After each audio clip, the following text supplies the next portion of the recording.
Hello, I'm Tom Kimmel. In this, the 75th anniversary year of the Pearl Harbor attack, there is nothing to fear except what the First Lady of American journalism, Dorothy Thompson, feared. Her dictum. There is nothing to fear except the persistent refusal to find out the truth and the persistent refusal to analyze the causes of happenings. So who in the Pearl Harbor story is guilty of that? Let's analyze it. I'll start with an analysis of the meaning of responsibility, mindful that the Navy Department's last refuge for denying Kimmel advancement is to persistently refuse to find out the truth by applying an abstract concept of command responsibility to avoid any further analysis. Accordingly, I found this exercise to be useful. Consider this. My 4 United States Naval Academy classmates pictured here, Bruce Dudley, Bob Zavacek, Keith Melton, and Ron Bushbaum, on many levels are responsible for my being here today, in the same sense as Kimmel and Short were responsible in Hawaii, in the sense that they had to properly respond to information they had in getting me here today.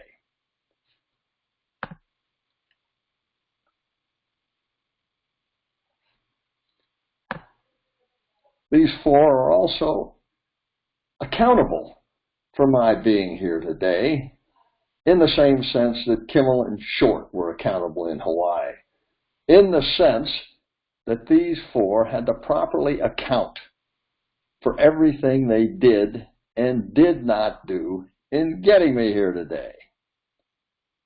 So what have we learned so far? Well, I submit not much. What we really want to know are these 4 blamable for having me here today, and for you to decide, ladies and gentlemen, should they be punished for having me here today? And when it comes to punishment, I can see no reason to leave Frank Swintek out of the conversation. Incidentally, Keith Melton is holding the actual Ramon Mercator pickaxe that Ramon used to murder Leon Trotsky. And Keith is demonstrating its proper use on Ron Bushbaum's head.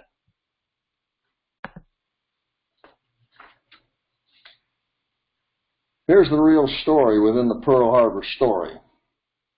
9 days after the attack, President Roosevelt selected a sitting Supreme Court Associate Justice, Owen Roberts, to investigate the Army and Navy only, and then only, in Hawaii. 10 days after the attack, Kimmel and Short were fired and replaced.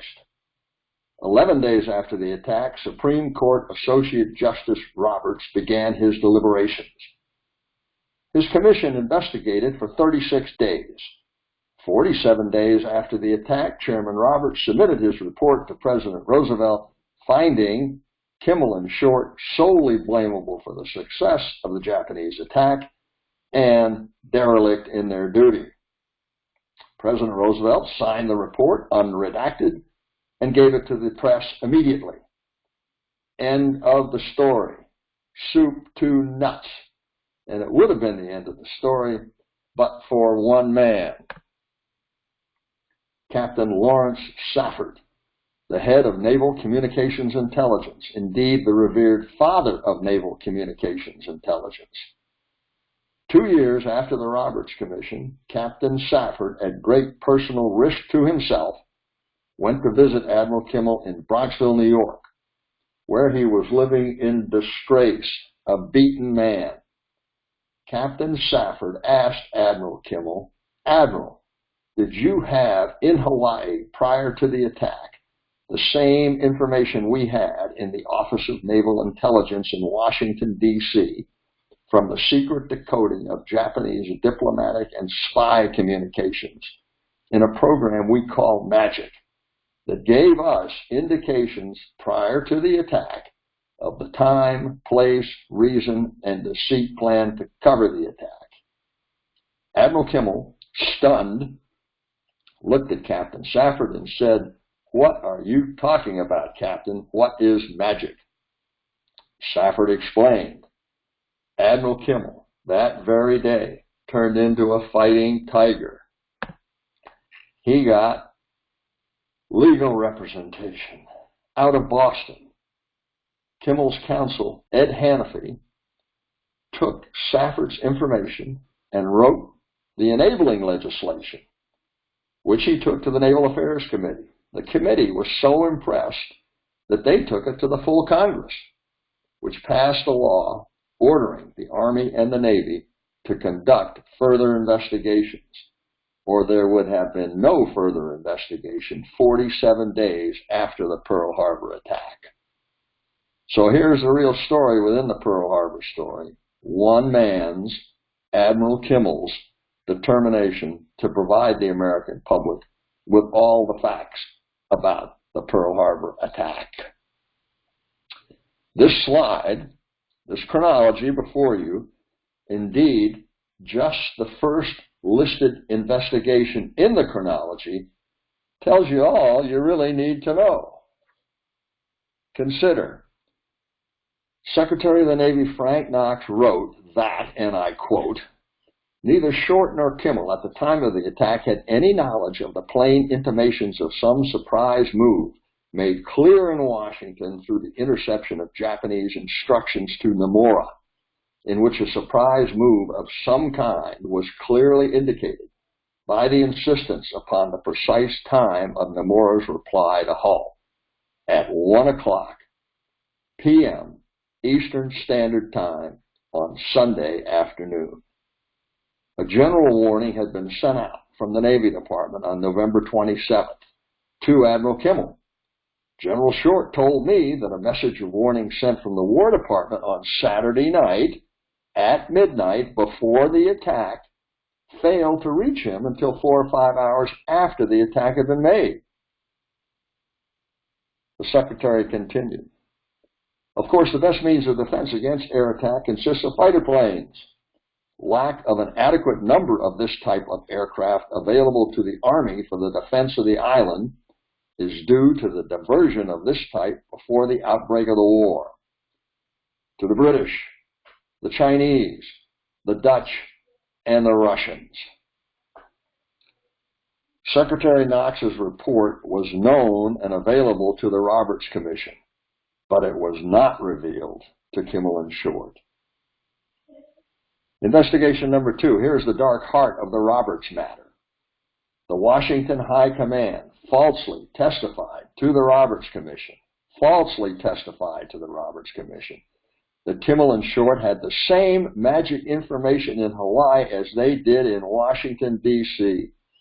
This false information was calculated to do and did Kimmel and Short irreparable prejudice. The Washington High Command had an obligation as officers and decent human beings to rectify the prejudice to Kimmel and Short from such deplorable misinformation. They did not do so. Investigation number 3, Captain Safford revealed magic to Admiral Hart. Investigation number 4, Admiral Kimmel revealed magic to the Army Pearl Harbor Board after General Marshall had committed perjury and ordered subordinates to do the same. Marshall was severely criticized. Investigation number 5, the Naval Court of Inquiry virtually exonerated Admiral Kimmel and criticized Admiral Kimmel's only uniformed boss in the Navy, Admiral Stark, the Chief of Naval Operations.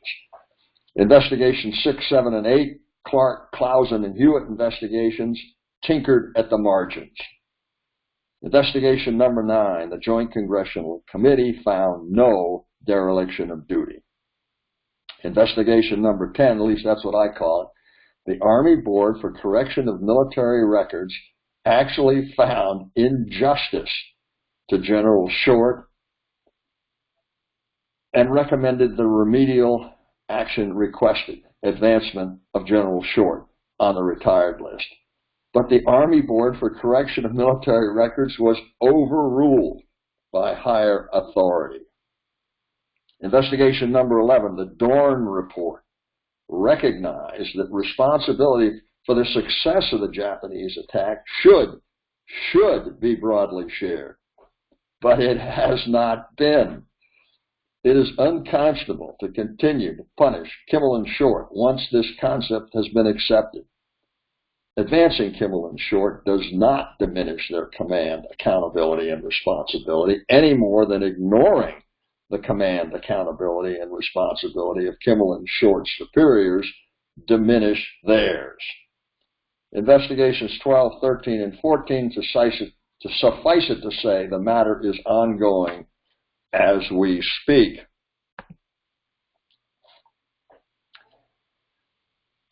Congress asked one paramount question: why was it possible for a Pearl Harbor to occur?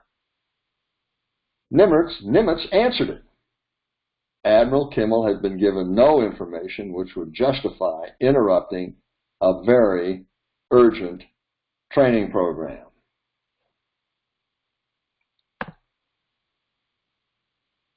A naval base exists for the protection of the fleet, not the other way around. But David Kahn would give you the impression that the sole duty of the Pacific Fleet was to defend Pearl Harbor, when exactly the reverse was true.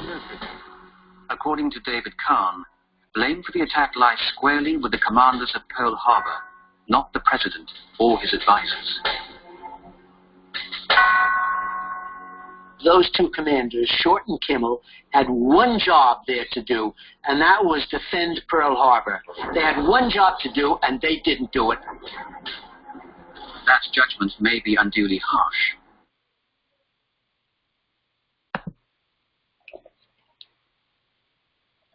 Admiral Nimitz tried to steer civilian writers away from the pitfalls of amateur military analysis.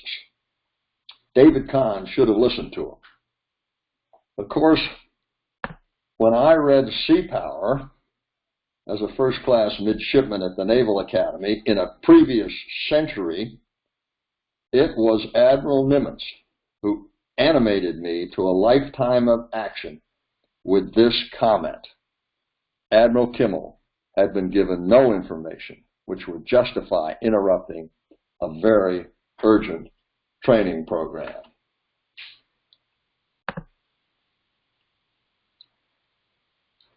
Let's review the United States Naval Academy and the United States Naval Academy Alumni Association's actions over the years in the Kimmel matter. In 1957, the United States Naval Academy Alumni Association provided its first resolution of support for Admiral Kimmel's advancement on the retired list, as he is the only flag officer so denied. In other words, the only flag officer punished for the success of the Japanese attack. It's on my website.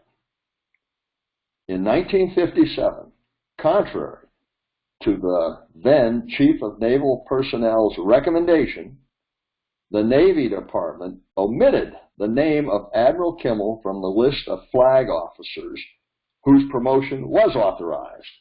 That would be everyone else, without any reference to his or anyone's performance, constituting a belated, special disciplinary action of a punitive kind taken without notice to the officer specifically singled out by such admission, Admiral Kimmel.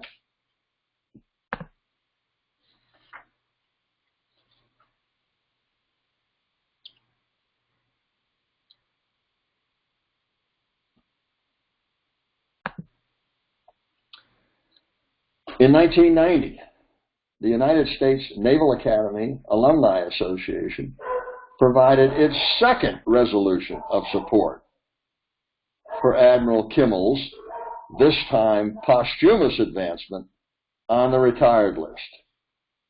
It's also on my website.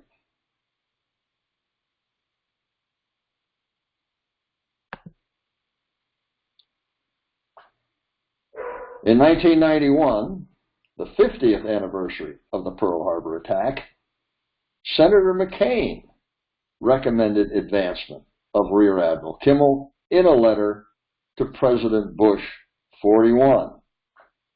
It's on my website.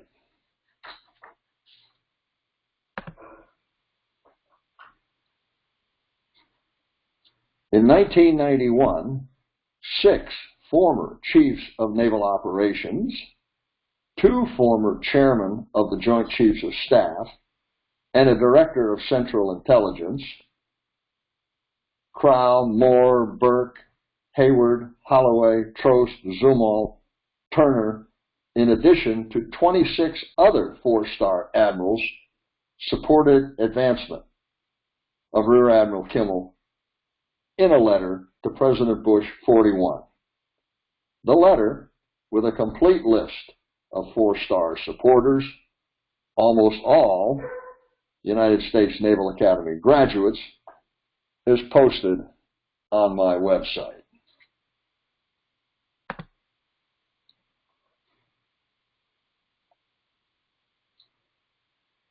In 1998, United States Naval Academy Alumni Association refused to provide a third resolution in favor of Rear Admiral Kimmel. Its chairman, Admiral Smith, explained why in a letter to my uncle. It was too difficult to do and not within the United States Naval Academy Alumni Association's purview. Admiral Smith did not explain why the Kimmel matter was not an issue appropriately within USNAAA's purview in 1998, but apparently was in 1957 and 1990.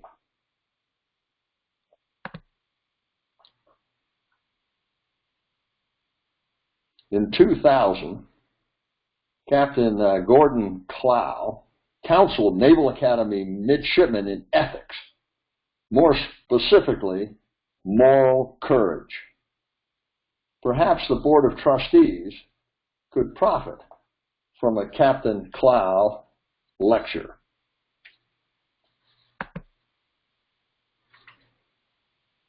The Board of Trustees might also profit from Nimitz's counsel. I'm told sea power is no longer used as a textbook at the Naval Academy. If true, too bad.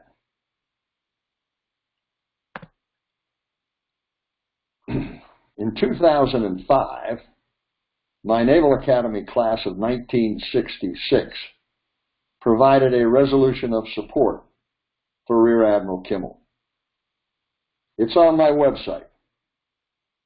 Accordingly, I am forever respectful of my classmates, Mike Kelly, Rusty Hale,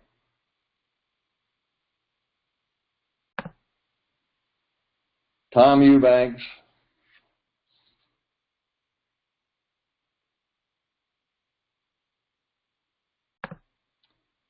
and Mike Haskins. It's also on my website.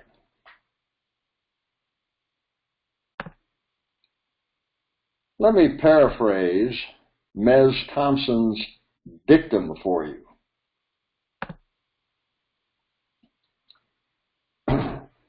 In this, the 75th anniversary year of the Pearl Harbor attack, there is nothing to fear except the persistent refusal of the United States Naval Institute to find out the truth, and their persistent refusal to analyze the causes of Pearl Harbor happenings.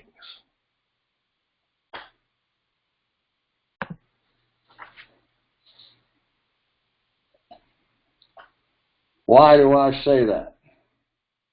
I say that because the self-proclaimed independent forum of the sea services, the United States Naval Institute, isn't.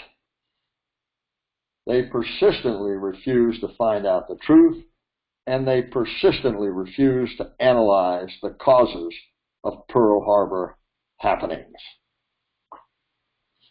My first 4 articles listed here tell the stories of how the Navy attempted to have Admiral Kimmel fired from his civilian job after Pearl Harbor, how FBI Director J. Edgar Hoover and Congressman Clarence Cannon started the infamous lie that at the time of the Pearl Harbor attack, Kimmel and Short were not on speaking terms, how Hoover and Cannon covered up the lie when Kimmel challenged them on it, how President Truman publicly trumpeted the infamous lie charge and was forced to recant, how the head of Army counterintelligence in Washington, D.C. tried to blow the whistle as an FBI informant, and how Chairman Roberts perjured himself to the Joint Congressional Committee about the informant's information with the FBI's acquiescence. None of these stories appears anywhere else in print. All are on my website. My correspondence with Senator McCain, numbers 5, 6, and 7, listed before you, I will share with you in a moment. But first, I'd like to draw your attention to item number 11 listed here. Samuel Eliot Morison wrote a famous history of Pearl Harbor in 1948. It was his volume 3, The Rising Sun in the Pacific, in which he was very unsympathetic and unkind to Admiral Kimmel, snarky even.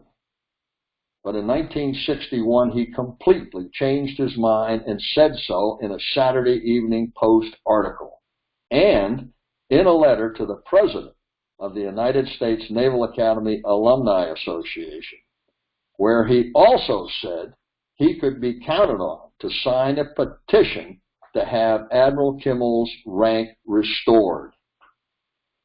In 2010, the United States Naval Institute republished Morison's 1948 book. I asked USNI to include an errata sheet explaining Morison's change of attitude. The Institute refused to do so. I've also asked USNI to publish my correspondence with Secretary of Defense Hagel and with Chief of Naval Personnel Moran, without success. All of this is on my website.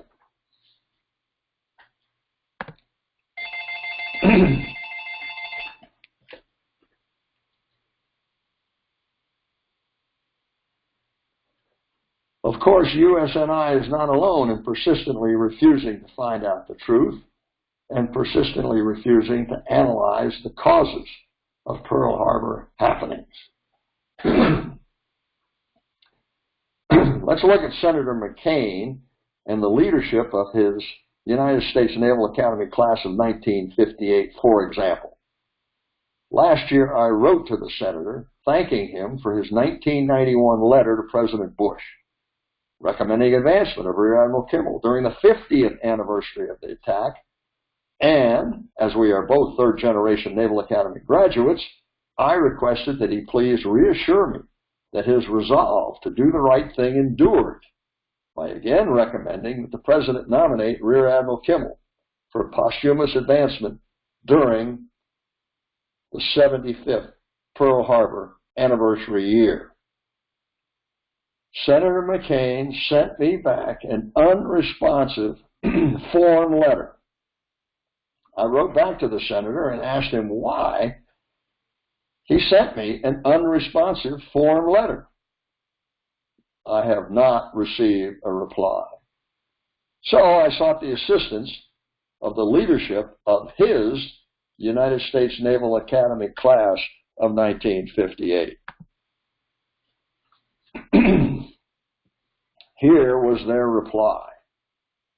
We are passing on the opportunity to get involved.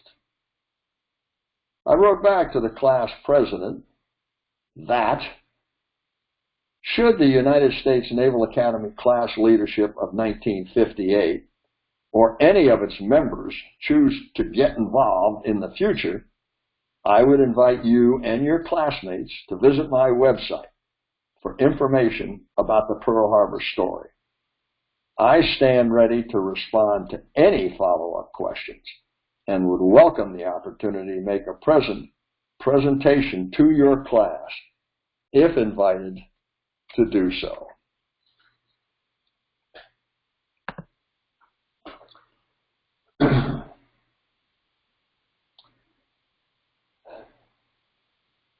In February of this year, I sent USNI an email thanking them for their February reminder to me to vote in the U.S. Naval Institute 2016 election to be held in March.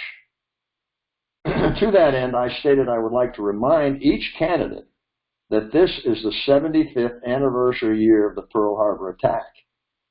And before I vote, to ask each of them what they plan to do for Rear Admiral Kimmel, as I do not have email addresses for the 15 named candidates. I sought the Institute's assistance in sending my email to each candidate. For the further information of the candidates, I invited them to read the attached Senator John McCain letter to President Bush, urging the president to nominate Rear Admiral Kimmel for posthumous advancement during the 50th anniversary of the attack. Hopefully, I said, it would also interest the candidates that I have unsuccessfully attempted to have the Institute publish any of my submissions to them, all of which appear on my website. I thank the Institute for their kind assistance in this matter of national honor. The president of USNI replied in due course that the Institute had sent my email to all the candidates. To date, I have heard nothing from any of them.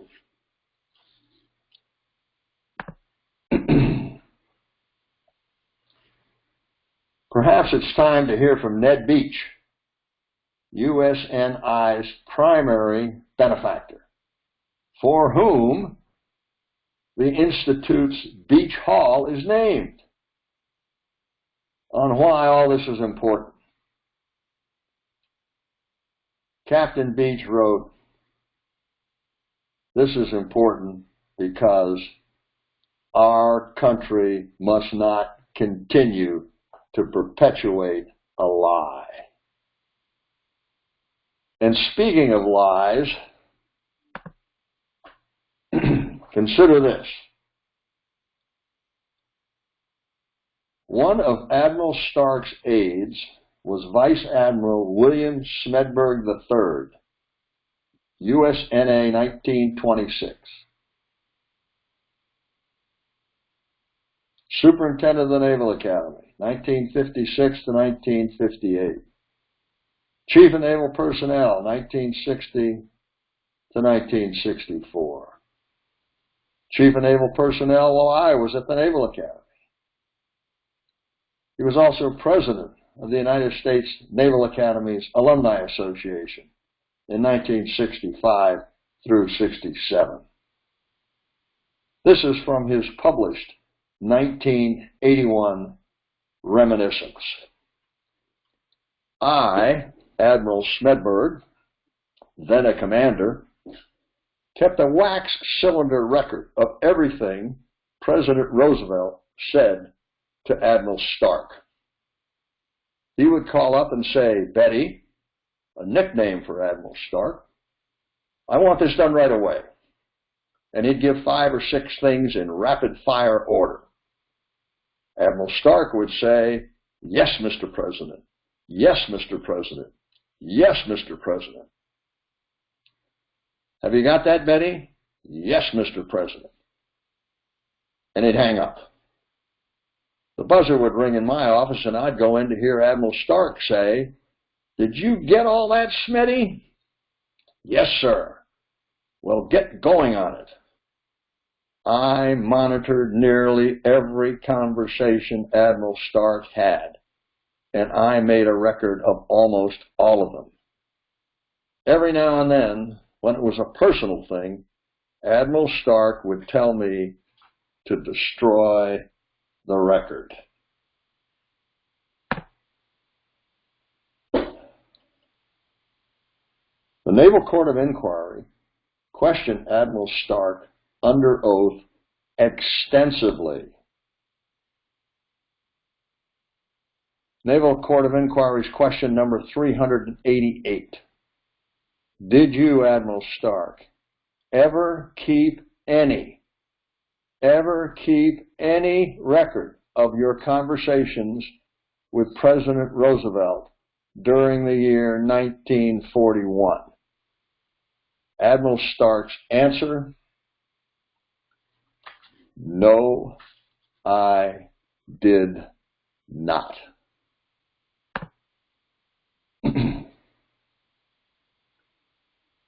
On Saturday night, December 6, 1941, after reading a secret dispatch from Japan, President Roosevelt declared, "This means war." Like the head of the Army, General Marshall, the head of the Navy, Admiral Stark, testified under oath repeatedly that he could not remember where he was that Saturday night, even after his flag lieutenant, Harold Crick, refreshed his memory. Congressman Gerhardt, before the Joint Congressional Committee, asked Admiral Stark, "Admiral, could you have been with General Marshall, since he can't remember where he was Saturday night either?"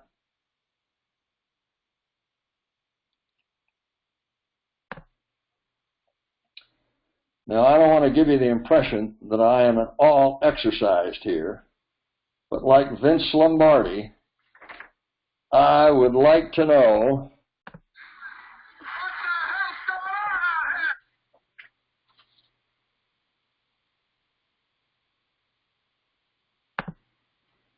Fortunately, not everyone refuses to find out the truth or refuses to analyze the causes of Pearl Harbor happenings. Take, for example, apparently this Irish couple. Amazon says this book will be available November 28th this year.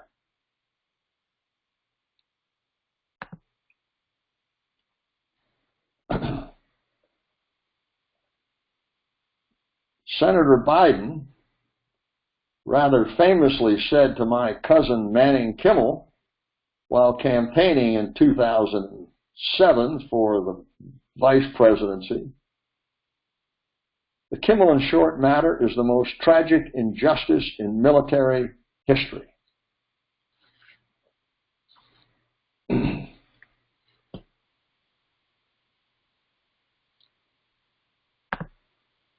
All that leads me to this.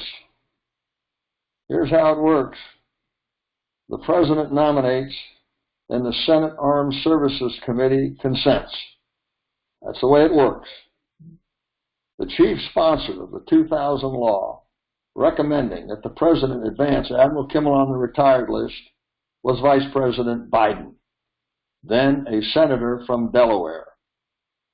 So looking at the current political landscape, let me close with a moment of political whimsy. Some accuse me of being a one-issue man, but that's only because I am a one-issue man. If I had my way, Senator Lindsey Graham would be the Republican presidential candidate, as he is on the Senate Armed Services Committee and has tried to help us out. But sadly, he's no longer running. Moving on, I note that Ted Cruz is also on the Senate Armed Services Committee, but I do not know his thoughts on the Kimmel matter. Nor do I know Mr. Trump's. Accordingly, and of course only speaking hypothetically, if the Democratic frontrunner, Hillary Clinton, becomes not a criminal, but a justice-involved individual, I'm riding with Biden.